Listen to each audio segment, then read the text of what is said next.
Titanic जहाज़ की त्रासदी इतिहास में पिछले करीबन 100 सालों से विश्व भर में चर्चित है। 1912 में जहाज़ के साथ दुर्घटना हुई थी और आज भी लोग इसके बारे में बातें करते हैं। टाइटैनिक जहाज़ को ब्रिटेन ने बनाया था। उस समय की यह सबसे बड़ी पैसेंजर शिप थी। इसके अलावा इसको बनाने वाले लोगों ने यह कहा था कि यह जहाज़ कभी डूब नहीं सकता। टाइटैनिक को ब्रिटेन से न्यूयॉर्क अमेरिका तक का सफ़र तय करना था। इस टाइटैनिक जहाज़ का रूट तय था।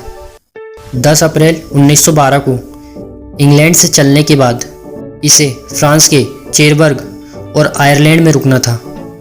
14 अप्रैल को 4 दिन में 600 किलोमीटर की यात्रा तय करके टाइटैनिक न्यूफाउंडलैंड पहुंचा था। इसके बाद वो रात आई जब 11:40 पर जहाज़ ने एक बड़े से ग्लेशियर को टक्कर मार दी। इस दुर्घटना से 16 जलरोधी दरवाज़ों में से 5 दरवाजे समुद्र की तरफ खुल गए और पानी तेज़ी से जहाज़ में समाने लगा। अब समय बहुत ही कम बचा था। स्थिति को ज़्यादा बिगड़ते देख जहाज़ में रखी बोट को पानी में उतारने की प्रोसेस शुरू की गई, जिसके अनुसार इस प्रकार की बोट पर चढ़ने के लिए बच्चों और महिलाओं को प्राथमिकता दी जाती है और उस प्रोटोकॉल के चलते बहुत से पुरुषों को चढ़ने ही नहीं दिया गया। 2:20 तक बोट का एक भाग टूटकर पूरी तरह पानी में समा गया।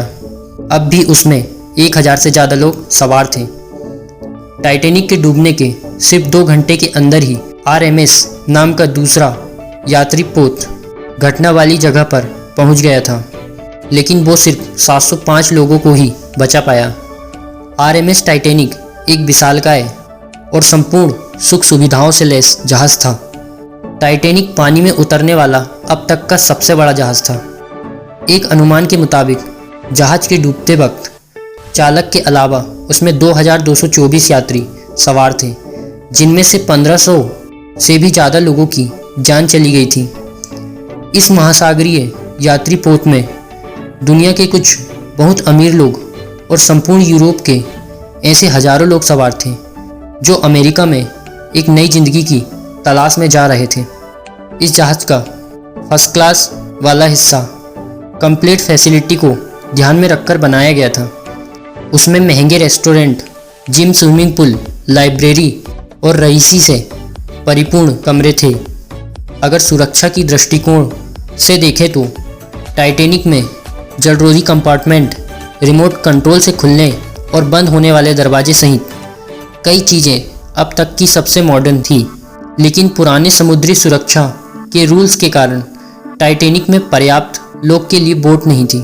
टाइटैनिक के मलबे को खोजना वैज्ञानिकों के लिए हमेशा से एक मुश्किल विषय रहा था। इसके डूबने के लगभग 70 साल बाद 1985 में पहली बार उसका मलबा खोजा गया। अब भी उसका मलबा समुद्र की सतह पर पड़ा हुआ है।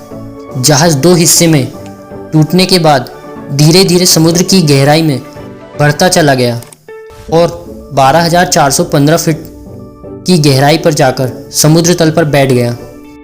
1985 में उसके मलबे की खोज होने के बाद उससे जुड़ी तमाम चीज़ों को विश्व भर में कई प्रदर्शनियों में दिखाया गया।